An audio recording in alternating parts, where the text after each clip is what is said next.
Hey, quick question. Have you ever heard of a Shirley card? No? Okay. Let me introduce you to Big Shirley, is what I like to call her. So, this is the Shirley card. It is a reference card, a calibration tool that if you were a photo tech in a lab back in the 1950s, this is what you would use to make sure that you were developing film accurately. Okay. So, making sure all the colors were where they should be, the tones, the skin, and so this would work really well if you look like Shirley.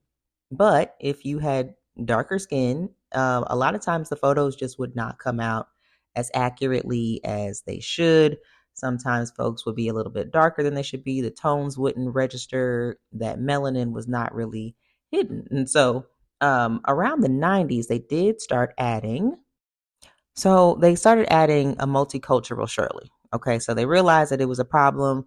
They started using these cards, but around the same time, digital photography started to become more of the norm anyway. And as you may have guessed it, some of that same technological bias made its way into camera sensors. And even to this day, things like your augmented reality filters, your Snapchat, your IG, a lot of times they just do not work well for our skin. So, more in part two.